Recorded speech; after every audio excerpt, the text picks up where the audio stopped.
ယနေ့သာသနာတော်နှစ်2550ပြည့်နှစ်လူတော်ဟာကောဇာတက္ကရာ1368ခုနှစ်သရင်ကျော်လာဇန်2ရက်နေ့ညမကွေးတိုင်းမကွေးမြို့နိုင်ငံတော်သံဃာမဟာနာယကအဖွဲ့ဥက္ကဋ္ဌအဘိဓဇမဟာရတ္တဂုရုအဘိဓဇအက္ကမဟာတတ္တမဇောတိကမကွေးဆရာတော်ကြီးဗတ္တန္တကုမာရဤဩဝါဒကိုခံယူ၍ဖွဲ့စည်းတည်ထောင်ထားသောမကွေးမြို့ကရုဏာရှင်များနာယကူညီမှုအသင်းဤ4နှစ်ပြည့်ဓမ္မပူဇာသဘင်ဝဲဓမ္မဒါနမတ္တိလူရှင်များဖြစ်ကြကုန်သောကွယ်လွန်သောဘိုးဘွားများနှင့်မိဘများကိုရည်စူး၍ဒုတိယဘုံမူကြီးဝင်းနိုင်ဒေါ်ကြည်ကြည်မေနှင့်ညီမမကြည်ကြည်ဆွေမမြင့်မြင့်ခိုင်မခိုင်ခိုင်သဖယားလန်အိုးဘိုရဲ့မကွေးမျိုးကမတည်၍ရလေးမြတ်နာမှာကြောက်လာရကုန်သောဓမ္မဆွေတော်မျိုးတော်များပေါင်းစုဆင်းရဲကျင့်ပပူဇော်အပ်သောဓမ္မသဘင်ဝင်ဟောကြားအပ်သောအမွေခံထိုက်သူဖြစ်ပါစေအမည်ပေးသောတရားတော်ပရိသတ်ဘာတရားလဲအမွေခံထိုက်သူဖြစ်ပါစေတဲ့ဆုတောင်းပေးတာမဟုတ်ပါဘူးအားလုံးတို့မိသားစုအားလုံးတို့ဓမ္မဆွေတော်မျိုးတော်များအားလုံးအမွေခံထိုက်တဲ့သာသမီတွေဖြစ်အောင်လုပ်ကြပါလို့တိုက်တွန်းတာပါဟုတ်လားဒါကြောင့်တရားတော်ကိုမဟောကြားမီမနာကြားမီမှာတရားတို့ရဲ့ပိုင်ရှင်ဖြစ်တော်မူသောသုံးလောကထွဋ္ဌာသက်ပင်ညုံမြတ်စွာဘုရားကိုယုတ်သေးစွာရှိခိုးပူဇော်ကြရအောင်အလုံးခေတ္တခဏငြိမ်သက်စွာနေထိုင်၍လက်အုပ်လေးတွေချီမျက်လွှာလေးတွေချရုပ်ဖက်ပူဇော်နေတဲ့ဗုဒ္ဓရှင်တော်မြတ်ရဲ့ဂုဏ်တော်များကိုအာယုံပြုပြီးတော့အတူတူပဲပူဇော်ကြရအောင်ဦးဇင်းတို့ဖြည်းဖြည်းလေးလေးနဲ့အာယုံယူလို့ရအောင်ပူဇော်ပေးပါမယ်ဣန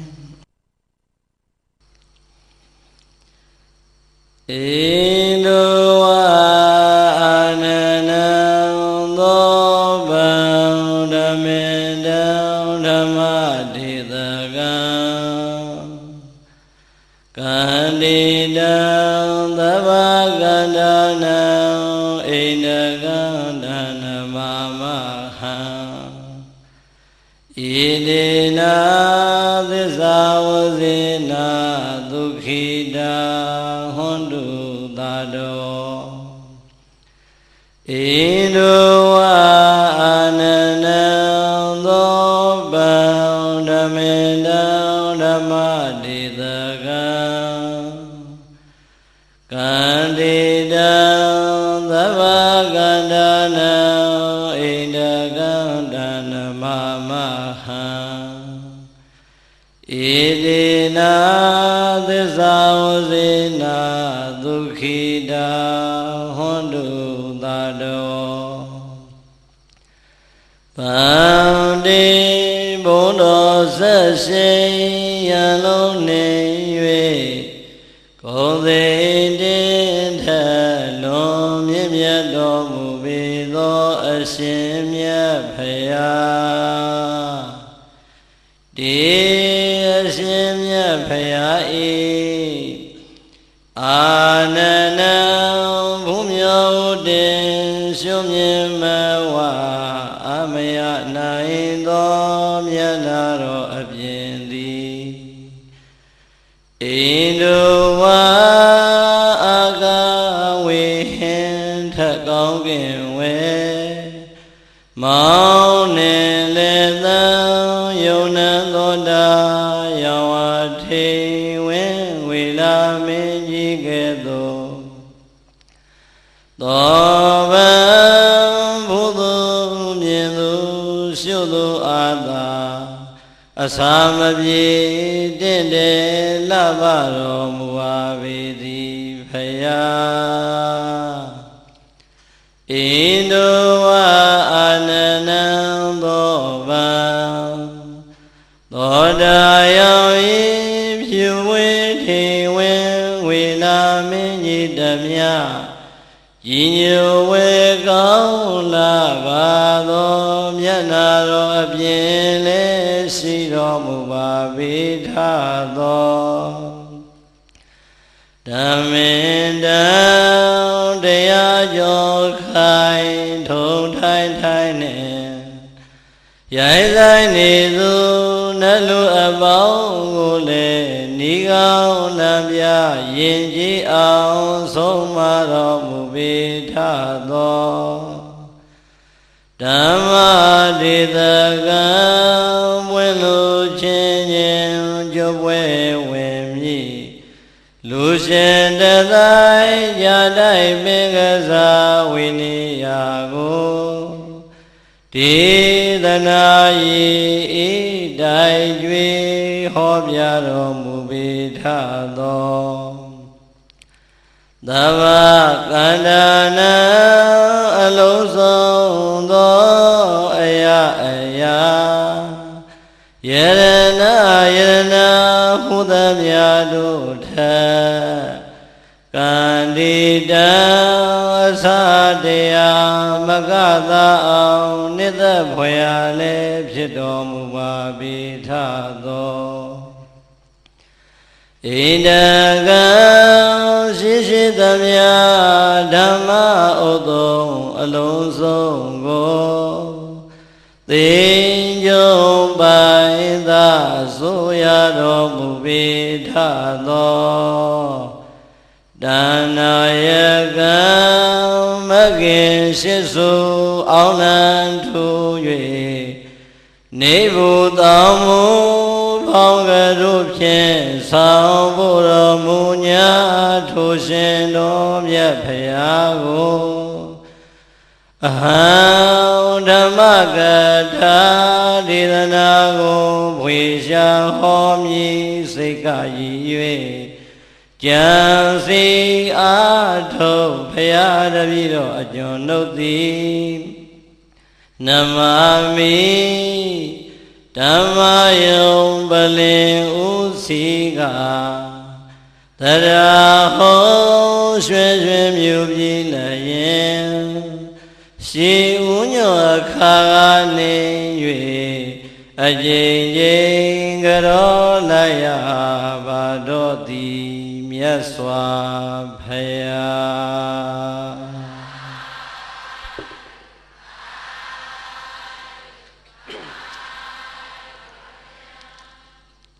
ဣတေနာသစ္စာဝစေနာဣသောနုသံဖောထုတ်ပြန်၍ဟောမှန်စွာပြောဆိုရသောဗနာမသစ္စာစကားကြောင့်သာတောတရားချစ်ခင်စိတ်ကောင်းဝင်ရကုန်သောသင်္သူတော်စင်တရားနာပရိသတ်ပေါင်းတို့သည်ဒုက္ခိတာအန္တရေပြောက်ပြက်စီဝါတက်လျက်စိတ်ဆက်ရွှင်လန်းဝမ်းပတ္တသာချမ်းသာခြင်းရှိကြကုန်သည်ဟွန်တုဖြစ်ကြပါစေကုန်သတည်းနေဒုက္ခသာကိုယ်ဆင်းရဲခြင်းစိတ်ဆင်းရဲခြင်းကိုယ်စိတ်နှပါတို့၏ဆင်းရဲခြင်းစွာသောဆင်းရဲခြင်းအပေါင်းတို့မှလည်းကင်းဝေးကြကုန်သည်ဟွန်တုဖြစ်ကြပါစေကုန်သတည်းနေဝယသာအတ္တနုဝါဒပိပရာနုဝါဒပိတန္တာပိဒုက္ခတိပိအစရှိကုန်သောမကောင်းသောဘေးအပေါင်းတို့မှလည်းကင်းဝေးကြကုန်သည်ဟွန်တုဖြစ်ကြပါစေကုန်သတည်းနေသောကသာမညုမမိန်တကိုရှိန်၍ဆိုရိမ်မနောကြောင့်ကြပူဆွေးကိုကြွေးခြင်းတို့မှလည်းကင်းဝေးကြကုန်သည်ဟွန်တုဖြစ်ကြပါစေကုန်သတည်းဟွန်တုယခုစွာသောသစ္စာစကားနှင့်ဘုလိုအပ်သောမေတ္တာတရှိန်ဝါတို့ကြောင့်အချိန်မကြာကိုယ်စီကိုယ်ငါဖြစ်တော်မူနိုင်ကြပါစေကုန်သတည်း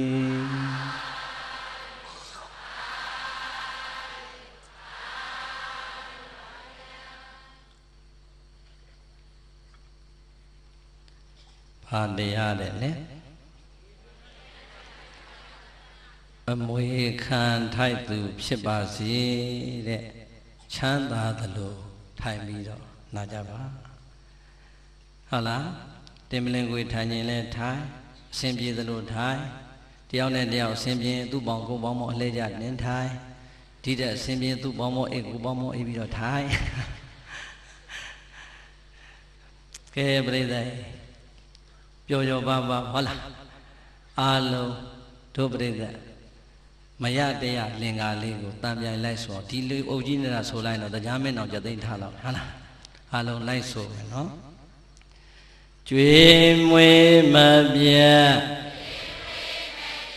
ဆောင်ရွက်စီမံဝေခံထိုက်စေလူမြဝေ၍စောင်းလေမျိုးနွယ်ဝငါသွဲကျင့်ဖွယ်သားတို့သမီးတို့တာတမ်းပြိုင်ဆိုမယ်ကျွေးမွေးမပြတ်ဆောင်ရွက်စီမံမွေခံထိုက်စေလူမြဝေ၍စောင်းလေမျိုးနွယ်ဝငါသွဲကျင့်ွယ်သားတို့သမီးတို့တာရမနေဘူးလားဘယ်ချိန်နဲ့ရဘယ်ရွယ်နဲ့ရဘာမှမသိတဲ့အရွယ်တွေကရတာကျွတ်တို့ညာသူညာသားဘုန်းကြီးကျောင်းတဝက်နဲ့ကြီးလာတာဆိုတော့အကုန်လုံးသိတယ်ဟုတ်လားဟိုးကလေးလေးဘဝအကိုရီအမတွေကျောင်းကပြန်လာရင်ဆိုပြနာတဲ့ရနေတဲ့ဒီလင်္ကာလေးဟာဒုပရိသအားလုံးရပြီးသားမဟုတ်ဘူးလားအာလုံးသောဒုဓမ္မဆွေတော်မျိုးတော်တွေလည်းငယ်စဉ်တောင်ကြီးကလေးလေးဘဝတည်းကရလာခဲ့တယ်လို့ဟောဒီမဒီကနေ့ထောက်တာဝဲကြီးကင်ထားတဲ့ကိုတော်လည်းဟိုးကလေးလေးကလေးကရလာတာပါပဲဒီတော့ပြိဿငယ်ငယ်လေးတဲ့ကယဉ်ဤထိတွေ့လာတဲ့လင်္ကာလေးဖြစ်တော့ဘာမှမဆန်းသလိုပဲမအောင်မေဘူးလားဦးဇင်းတို့လည်းတရားတွေဟောလိုက်မှာဒီလင်္ကာကောင်းလိုက်တာလို့ဒီလင်္ကာဘသူရေးတာလဲလို့လေ့လာလိုက်တဲ့အချိန်ကျမှဟာပေါ့ပေါ့သေးသေးမဟုတ်ပါလားဆိုပြီးတော့စာတွေပြန်ကြည့်ရတာဟုတ်လားရှင်မင်းဒီအုပ်စိုးခဲ့တဲ့မင်းတော်မင်းတရားလက်ထက်တော်ကာလကလေးကသင်္ကစားသရောဘုရားကြီးကအာလုံးသောလူငယ်လူကြီးလူရွယ်လူလက်အကုန်လုံးလိုက်နာနိုင်အောင်ဗုဒ္ဓရှင်တော်မြတ်ဟောကြားလိုက်တဲ့သုတ်တန်ကြီးတစ်ခုလုံးကိုခြုံမိငုံမိအောင်ရေးဆက်လိုက်တဲ့အခါကျတော့အဲ့ဒါကိုလူသားတိုင်းသိနေတာကသာသမီဝတ္တရား၅ပါးဟုတ်လားတကယ်တော့ပြိဿမြန်မာကဗျာမြန်မာစာလို့ထင်တော်လဲပဲဒီအချက်အားလုံးဟာမြတ်စွာဘုရားရဲ့သုတ်တန်တစ်ခုလုံးကိုသောဘုရားကြီးကယူပြီးတော့ဆက်ထားတာဒီတော့ဒီလင်္ကာဟာဘုရားဟောလားမြန်မာစာကမြန်မာစကားလားဘုရားဟောစကားဟုတ်လားဗုဒ္ဓရှင်တော်မြတ်ကိုတော်တိုင်ရှင်တို့တော်ထွက်လို့ဟောကြားခဲ့တဲ့တရားဒေသနာသင်္ကစားသောဘုရားကြီးကလူသားတိုင်းအားလုံးနားလည်အောင်ဆက်ဆိုခဲ့တဲ့အတွက်ကြောင့်မြန်မာစကားမြန်မာစာပေလို့မထင်လိုက်ပါနဲ့တဲ့ဒါဆိုရင်ဗုဒ္ဓရှင်တော်မြတ်ဘာကိုမိန့်ရင်နာလဲဟောဒီလောကကြီးထဲမှာသာသမီဖြစ်ကြတဲ့ပုဂ္ဂိုလ်တိုင်းအတွက်အမေတို့အဖေတို့ရဲ့နှုတ်ကမပြောထွက်လို့မပြောရလို့ပြောမထွက်ခဲ့တဲ့စကားတွေကိုရှင်တော်မြတ်ဘုရားကမိဘနှစ်ပါးရဲ့ကိုယ်စားရွှေနှုတ်တော်ထွက်လို့ဟောပေးထားတယ်တကယ်တော့ပြိဿမိဘဝတ္တရားလည်းမဟုတ်ဘူးသာသမီဝတ္တရားလည်းမဟုတ်ဘူးသာသမီတွေကိုကြည်ပြီးတော့အမေတို့အဖေတို့ရဲ့နှလုံးသားထဲကမျောလင့်သွားတဲ့မျောလင့်ချက်ဆိုရင်ပို့ပြီးတော့မှန်တယ်ဟုတ်လားနံပါတ်1မိန်တော်မူလိုက်တဲ့ကျွေးမွေးမပြတ်ဒါကိုဒုပရိသခိုင်မာတဲ့စကားလေးတခွန်းထည့်ပြောမယ်ဘတောဝါနောပရိသတိတဲ့ပါဠိတော်မှာဒီအတိုင်းလာအဲ့ဒီဘတောဝါနောပရိသတိဆိုတဲ့စကားလေးကိုသောဘုရားကြီးကကျွေးမွေးမပြတ်ဆိုပြီးတော့လေးလုံးနဲ့ပိုင်အောင်ဆက်ထားတာဟုတ်လားဘ ဘုံတော်ကြောင့်ပါသခင်ဘုရားရှင်ကိုတော်မြတ်ရွှေနှုတ်တော်ကစတင်ပြီးတော့မိန့်လိုက်တဲ့စကားဟေမင်းတို့ကိုမွေးပေးလိုက်တဲ့မင်းတို့ရဲ့မိဘနှစ်ပါးသည်ငယ်စဉ်တောင်ကြီးဘဝလည်းနှလုံးပခုံးနဲ့လက်နဲ့သင်ဝါဘတ်တော်ကစီနဲ့လူဖြစ်အောင်ကျွေးမွေးဆောင်ရှောက်လာတဲ့အရွယ်ကလေးကအမေရင်ဝင်ထဲမှာနှုတ်ကြိုတွေတောက်ဆိုးနေတဲ့သားငယ်သမီးငယ်ကလေးကိုကြည်ရင်နဲ့မင်းတို့ရဲ့အမေမျက်လုံးအိမ်မှာမျောလင်းချက်တွေနဲ့အာရပါရရှင်မြူးနေခဲ့တယ်ဘယ်လိုများမျောလင်းချက်တွေထားခဲ့သလဲဆိုရင်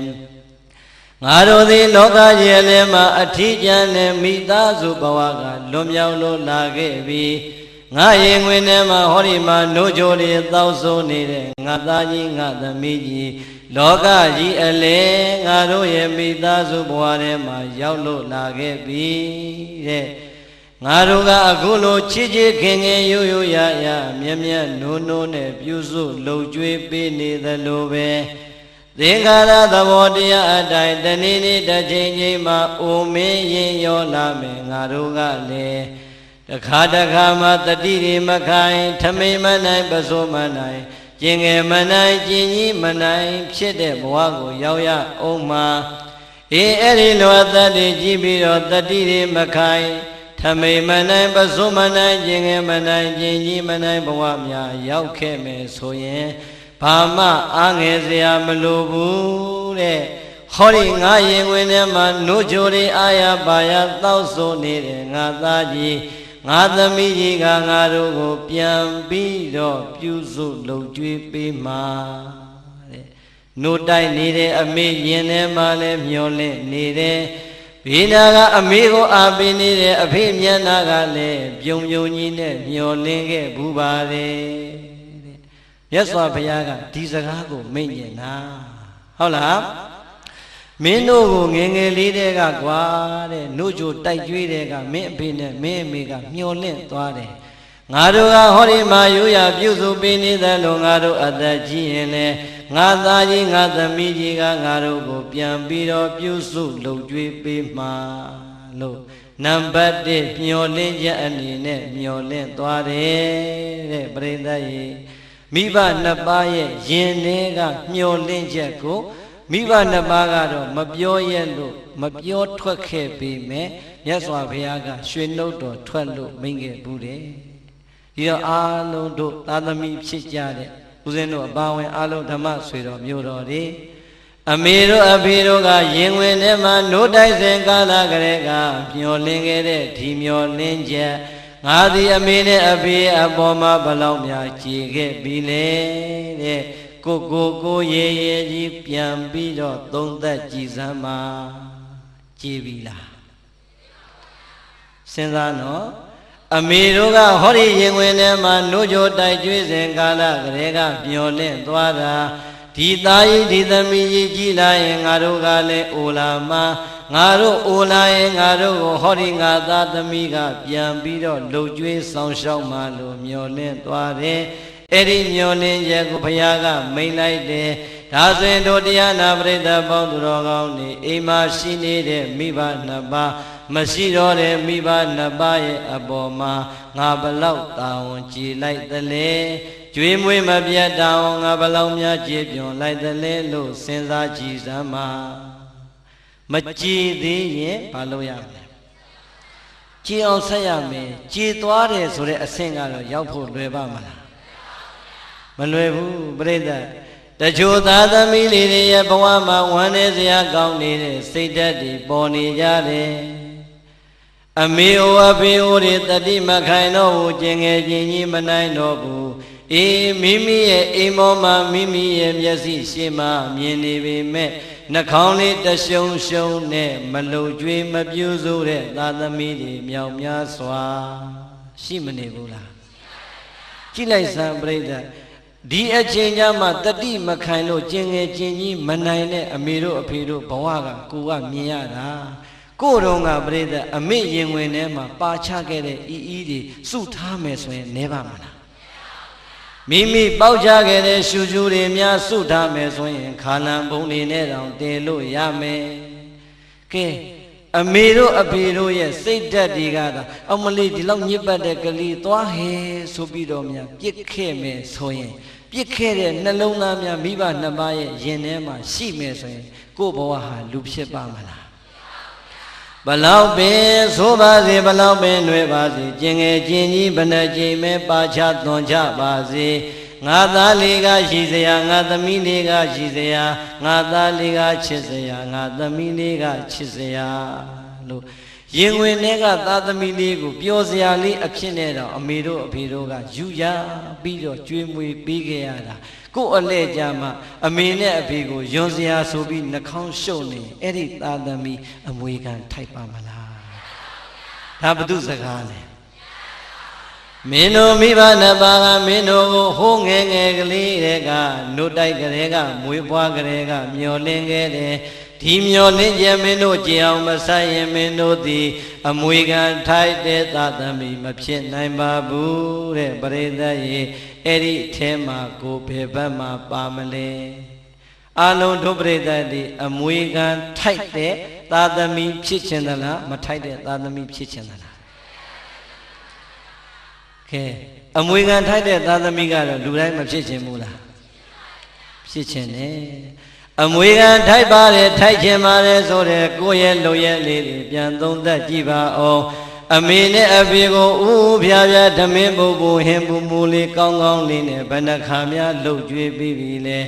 ကိုရတဲ့လက်ကလေးတွေကိုရတဲ့ငွေကြီးလေးတွေနဲ့မိဘနှစ်ပါးအတွက်စေဝါကောင်းကောင်းလေးတွေဓာတ်စာကောင်းကောင်းလေးတွေနဲ့ဘယ်နှကြိမ်များတတိတရားနဲ့ခရော့ပြီးပြီလေ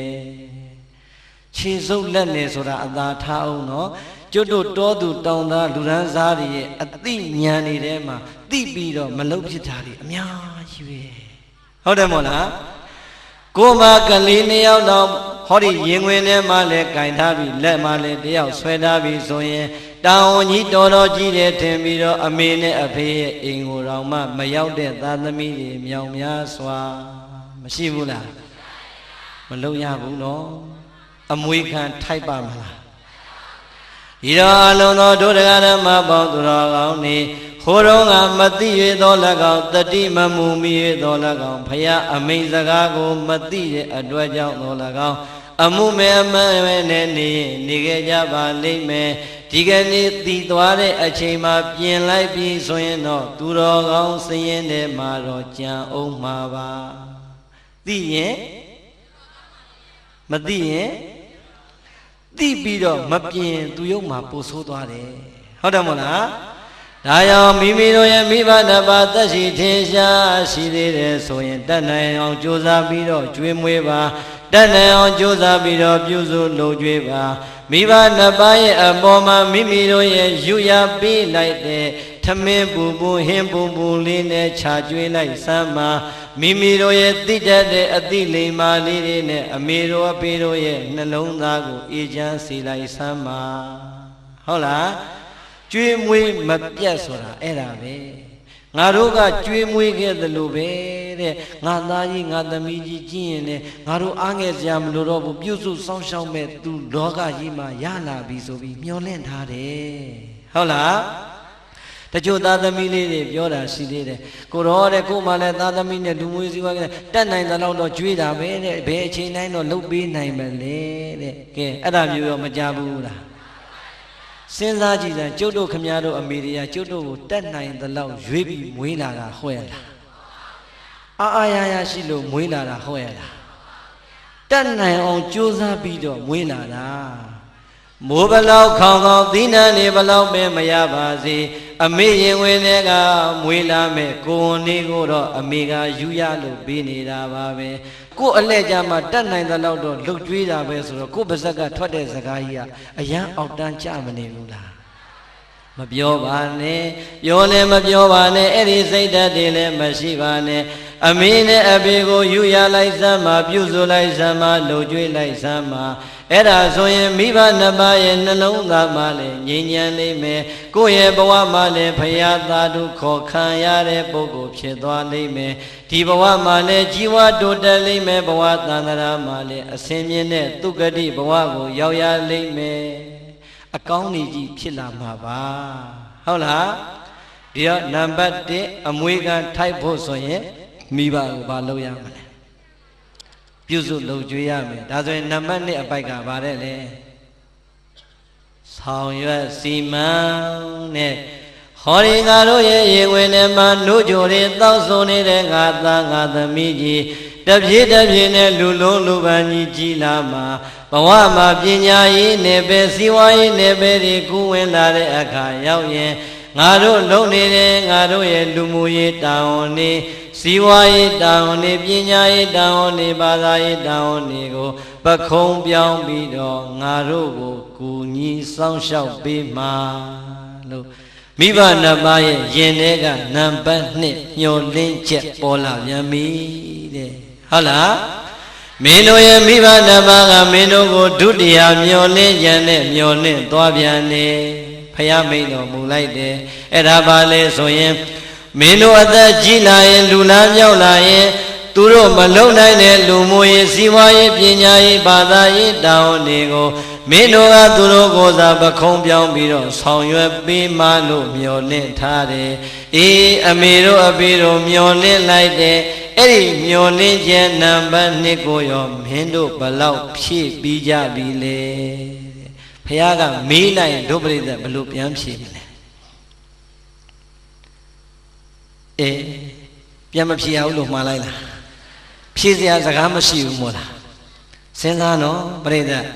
ဟောဒီထဲမှာဝန်ထမ်းတွေရဲ့သားသမီးတွေပါမယ်ဟောဒီထဲမှာလယ်သမားတွေရဲ့သားသမီးတွေပါမယ်ဟောဒီထဲမှာဂုံသည်တွေရဲ့သားသမီးတွေပါမယ်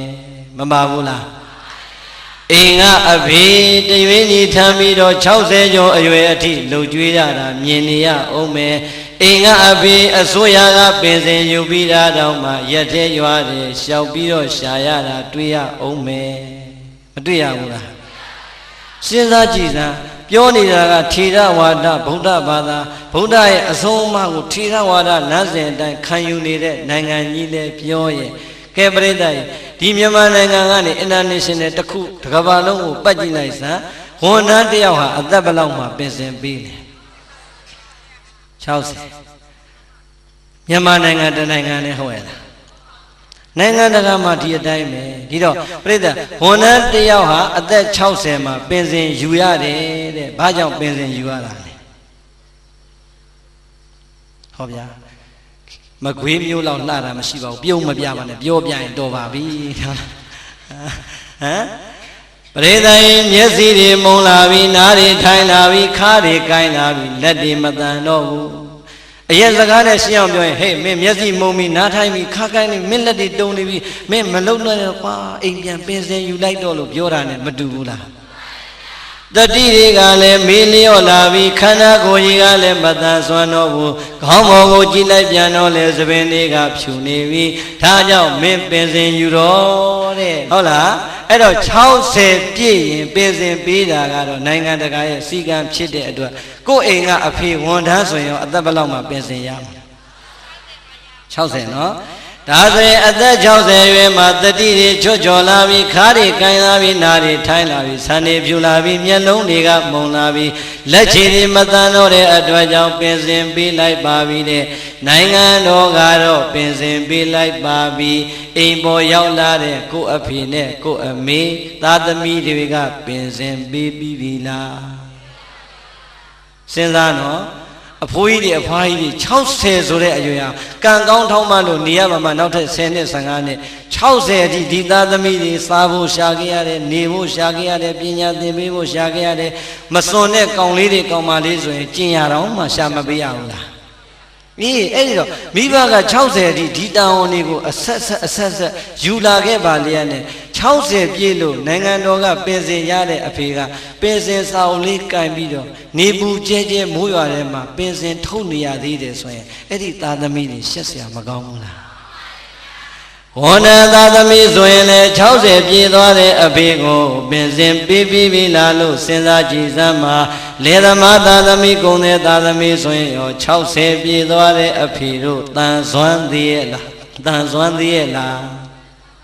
မတန်ဆွမ်းတော့တဲ့ဒီအဖေနဲ့အမေကိုပင်စင်ဘာလို့မပေးနိုင်ရတာလဲဝမ်းနေစရာမကောင်းဘူးလား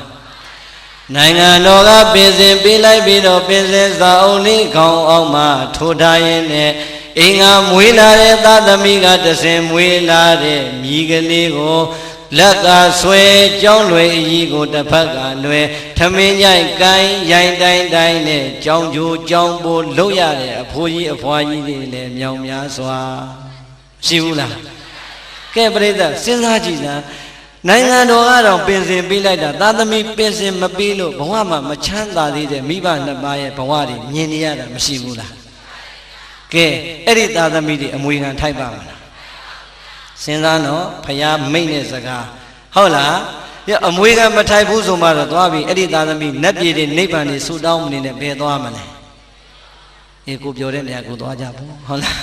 ဟမ်စဉ်းစားတော့နိုင်ငံတော်ကလည်း60ပြည့်လို့ပင်စင်ပေးလိုက်ပါပြီဝန်ထမ်းဘဝမှာ60ပြည့်လာသလိုပဲကုန်းတဲ့ဘဝမှာလေသမားဘဝမှာ60ပြည့်လာရင်အတူတူပါပဲမျက်စိတွေမှုံနာတွေထိုင်ခါတွေကိုင်းလာတဲ့ဒီအဖိုးကြီးဒီအဖွားကြီးတွေကိုအင်္ဂါသားသမီးတွေကမြည်ထိန်ခိုင်းမြန်ပြီ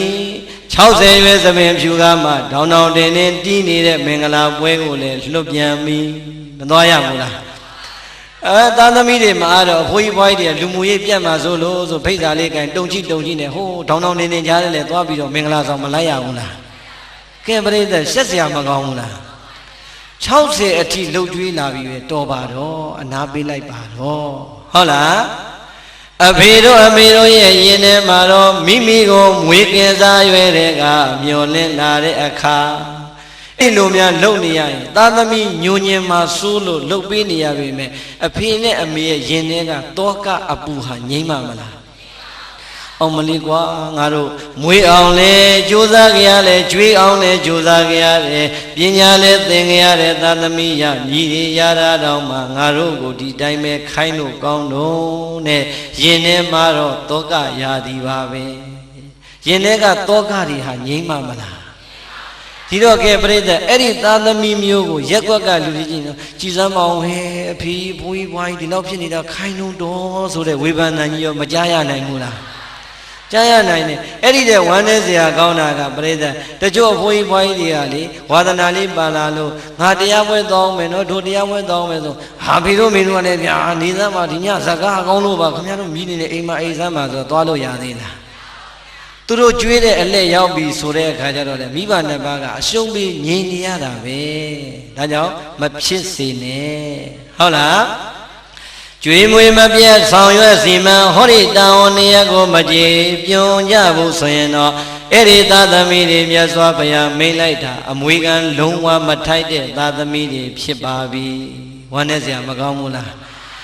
ဒါကြောင့်မိမိဒီဘယ်အထက်မှာပါမလဲကိုကိုရဲရဲကြီးဆင်ရင်ရဲရဲကြီးသုံးသက်ပြီးရင်ဒီကနေ့ကစားနောင်မနက်ဖြန်ကစားပြီးတော့ငါသည်အိမ်ငါအဖေနဲ့ငါအမေကိုပင်စင်ပေးတော့မယ်ကလေးမထိုင်ကလေးထိန်မခိုင်းတော့ဘူးဟိုနာဒီနာမခိုင်းတော့ဘူးအိမ်ဆောင်မခိုင်းတော့ဘူးတရားပွဲပဲသွားခိုင်းတော့မယ်လို့လမ်းကြောင်းပြောင်းလိုက်ရင်အချိန်မမီဘူးလားကဲဒါဆိုရင်ပြိတ္တဘယ်နှချက်ပြီးသွားပြီလဲနှစ်ချက်သာပြီးတယ်နာယီဝရှိနေကျွေးမွေးမပြတ်ဆောင်ရွက်စီမံမွေခံထိုက်စေပြိတ္တဆိုကြည်စမ်းပါတယ်လေ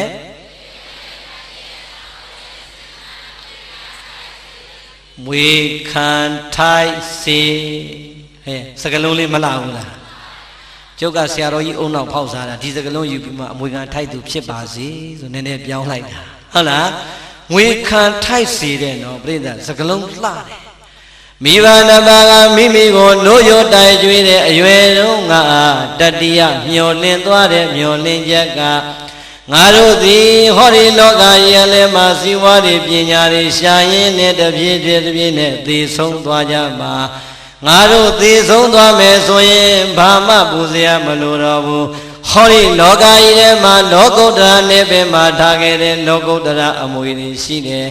လောကီနေပင်မှာထားခဲ့တဲ့အိုးအိမ်ချမ်းမြေတိုက်တာရွှေငွေတွေကြံခဲ့လိမ့်မယ်ဟောဒီကြံခဲ့တဲ့လောကီလောကုတ္တရာအမွေကောင်းတွေကိုဖြင့်ဟောဒီငါသားတွေငါသမီးတွေကဆက်ပြီးတော့အမွေခံကြမှာင ငါတို့အမွေတွေကိုလည်းအမွေခံမဲ့သားသမီးတွေရပြီဆိုပြီးတော့ကိုယ့်ကိုနှုတ်တိုက်နေရင်လည်းအမေတို့အဖေတို့ကပျော်လာခဲ့တာဟုတ်လားဒီတော့သားသမီးတွေရဲ့ဘဝဟာဟမ်မကြဘူးလားအမေဖေသေးတော့အမွေတွေဘယ်သူရလဲသားသမီးတွေရတာသိကြလားအမေနဲ့အဖေသေးရင်သားသမီးတွေအမွေခံထိုက်တယ်ဆိုပြီးတော့အမွေတွေယူလိုက်ကြတာပရိသတ်ရဲ့ပြေးရပြေးကြောင်ခွဲလို့မပြီးဘူးဆိုရင်ယုံအောင်တက်ပြီးတော့အမွေခံထိုက်တာယုံတက်ပြီးတော့အမွေတွေမခွဲကြဘူးလားအမွေခံထိုက်လိုက်တဲ့သားသမီးတွေအမေနဲ့အဖေအသက်ထင်ရှားရှိစဉ်ကာလတုန်းကတော့ဟိုသားကိုပို့ပြီးတော့မျက်နှာလိုက်တဲ့ဒီသမီးအငယ်ကြတော့ပို့ပြီးတော့ဦးစားပေးတယ်ဆိုပြီးတော့စိတ်ကောက်သလိုစိတ်ဆိုးသလိုနဲ့အမေနဲ့အဖေရဲ့အိမ်ကိုမလာအမေနဲ့အဖေသေးပြီဆိုတဲ့အခါရက်ကွက်ကသိအောင်သားသမီးအရင်မှန်သိအောင်ငိုရတာလဲပင်ပန်းကြပါတယ်ဒီလိုသားသမီးတွေရောမရှိဘူးလားအောင်ဖို့ကောင်းတယ်အမေနဲ့အဖေအသက်တင်ရှားရှိတုန်းကတော့အမေတို့ကသူ့ကြတော့ပူပြီးတယ်ကျွန်တော်ကြတော့လုံမပေးဘူးဆိုစိတ်ဆိုးမလားသေတဲ့အခါကျအဲ့ဒီလူကအချင်းငိုတာဘာဖြစ်လို့လဲအမွေစင်းထဲမှာမပါမှာကြောက်လို့ဟုတ်လားဒီတော့ပြိဿအမွေခံထိုက်ပါတယ်ဆိုပြီးတော့လောကဥပဒေကရောမပေးထားဘူးလားလောကဥပဒေကပေးလို့စားလိုက်ပေမဲ့ပြိဿအမွေကိုတခင်မထိုက်တဲ့သားသမီးဟာခံစားတိုင်းကြောက်စရာမကောင်းဘူးလားဒါဆိုရင်အာလုံးသောတို့တရားနာပရိသတ်ပေါင်းသူတော်ကောင်းတွေဟောဒီမကွေးတိုင်းရဲ့မကွေးမြို့နယ်မှာအမွေခံထိုက်တဲ့သားသမီးတွေထဲမှာဘယ်မွေတွေဘလောက်ခံနဲ့အမေတို့အဖေတို့လက်ထက်တုန်းကဖရာတကာကျောင်းတကာတွေဖြစ်သွားတဲ့မိဘတွေမြောင်များစွာမရှိဘူးလားဇရက်တကာလမ်းတကာဂူကျောင်းတကာဖြစ်သွားတဲ့မိဘတွေမရှိဘူးလားကဲပရိသတ်နောက်တစ်ခုမေးမယ်နော်ဟောဒီမှာစင်းနေရွှေတွေငွေတွေတိုက်တွေကားတွေကြတော့လူရက်ပြီးတော့ငါတို့လဲဆိုင်တယ်ငါလဲပိုင်နေလို့ခွဲနေလိုက်တဲ့သာသမီတွေအဖေတို့အမေတို့လူခဲ့တဲ့ဇရက်တစောင်းဂူကြောင်းနေကြတော့ဟေ့ဒါကတို့အမေလူခဲ့တဲ့ဇရက်ဒီဇရက်ကိုငါတို့အမြဲတမ်းမပြတ်အောင်ထိမ့်သိမ်းစောင့်ရှောက်လူမယ်ဘသူမှမကတ်နဲ့ဆိုပြီးတော့များအဲ့ဒီကောင်းမှုအလှူတွေကြတော့အမွေကိုလူခွဲတာကြားဘူးလားတချို့ဘုန်းကြီးတွေကအပြောကောင်းတယ်တကားလေးတွေလာအောင်ဒါမင်းတို့မိဘတွေလူခဲ့တဲ့ဇရဲကွာအခုပြိုကြတော့မယ်ငါလည်းပြင်ကောင်းမလားစဉ်းစားမင်းတို့မိဘအမွေဆိုတာခံယူထိုက်တယ်ကွာပြင်ညဆိုတော့မသိကြအောင်ဆောင်းသွားတဲ့သားသမီးတွေမရှိဘူးလားဟောကဲဝမ်းနေစရာမကောင်းဘူးလားအဲ့ဒီအကြောင်းများတွေ့လေကျုပ်ကအမြဲတမ်းဝမ်းနေတယ်ဘာဖြစ်လို့လဲသိလားကျုပ်ဖြစ်ပုံဟုတ်လားဖြစ်ပုံလေးပြောပြမလို့နိုင်ငံခြားမသွားခင်ပတ်စံလေးစုထားတာ3,800,000ရအဲ့တော့ကျုပ်တို့သွားတဲ့အချိန်ဒေါ်လာမှ220ပဲရှိတာမလီ2သိန်းကျော်ရရင်ဒေါ်လာ1000ရရင်ငါသွားလို့ရတယ်ဆိုစုထားတာအဲ့ဒီဆရာတော်ကြီးကမောင်ကောင်းကြီးရေးနဲ့ရိတ်တာလေးဖွင့်ရအောင်ကွာတဲ့ဟာဆရာတော်ရိတ်တာဖွင့်ရင်ကျောင်းကကျင်းတယ်လို့တပည့်တော်ကျောင်းနည်းချက်မှရမယ်လို့ချက်ပေါ့ကွာတဲ့ဆရာတော်ဒီအလူရှင်တွေကအခုရှိသေးလားဟာလူကြီးတွေတော့မရှိတော့ကွာသူသားသမီး9ယောက်ကတထေးသေးကွာတဲ့မင်းတို့လှုပ်လိုက်တယ်လှုပ်ပြီးသူတို့ခေါ်လိုက်ရင်လူမှာပေါ့ကွာဟာဒါဆိုရင်တော့ချမယ်ပေါ့ခွင်မဲပေါ့ငါမပြည့်တဲ့2,200,000လေးပြည့်ရင်လည်းပြည့်သွားမယ်ပေါ့ဟဲ့လားရှိတာလေးရင်းထည့်လိုက်အောင်မယ်ဆိုဟဲ့လားကြောင်းဖြိုးဖြက်ချထည့်လိုက်တာချပြီးတော့တကားလည်းအမြန်ဆောက်တခန်းချဲ့ပြီးတော့အမြန်ဆောက်ပြီးတော့ကောင်းမှုရှင်လေးအရင်တိုင်းပြန်တက်ဆေးတောင်တုတ်ထားလိုက်သေးတယ်ကဲဆရာတော်ဘုန်းကြီးတကား9ယောက်ဖိတ်လိုက်တော့မနှက်ဖန်မိုးရင်းကားချက်ခိုင်းထားမယ်မိုးရင်းကားလေးချက်ခိုင်းထားပြီးတော့ကျောင်းကနေဆောက်ကဲတကားကြီးတို့လာကြခမရတို့အလှရဲ့အကြောင်းရင်းရောသိပြီလားမသိဘူးဗျာဆရာတော်ကြီးခေါ်လို့လားအေးဒီမှာခမရတို့မိဘတွေလို့ပြောတယ်ဟာဟုတ်တယ်ဗျာတပြည့်တို့မိဘတွေလူခဲ့တာအဲ့ချိန်ကြီးတော့အတက်တရောဝမ်းသာနေတာဟုတ်လားဟုတ်ပြီဒီနေရာလေးခုကျတို့ရိတ်တာဖွင့်မှာမို့လို့ယောဂီတွေတရားထိုင်ဖို့နေရာကျင်းလို့ခုတခန်းချက်လိုက်တာတခါကြီးအစာဆုံးဟိုအောင်ဒီအောင်ပေါင်းလိုက်3 သိန်းတော့ကုန်တယ်အဲ့တော့သားသမီးဆိုတော့မိဘအမွေခံထိုက်တော့ခံရတာပေါ့ဗျာလို့ခမရတို့သားသမီးတွေလှူလို့ရအောင်လို့ကျုပ်ကပြောပေးတာလို့အဲ့ဒါလေးခေါ်ပြောတာဆိုတော့လေတယောက်နဲ့တယောက်မျက်စပြင်းပြီးတော့မလှုပ်တော့ကိုကဒီလူတွေစိန်နေရှူတွေတွဲလဲနဲ့ဒီလောက်လာကြအေးစစ်ပါလို့ကံကောင်းလို့များ3 သိန်းကျော်လွှင်ငါမျက်အောင်မှာဟုတ်လားပြီးလဲပြီးရောပြန်လဲပြန်ကန်နေဘုံဘုံရေတပည့်တို့ပြန်တော့မယ်နော်တဲ့ဝမ်းသာတဲ့ဘုံဘုံရေသာဓုခေါ်တယ်ဘုံဘုံနဲ့တပည့်တို့နောက်ဘွားကျတော့ရေဆက်ဆုံးမှာပေါ့ဆိုတော့ဟောဗျာသာဓုတစ်လုံးပဲဟဲ့ငါဒီတိုင်းသွားပါဟာလားပရိသတ်စဉ်းစားကြည့်ကြုံပါလေ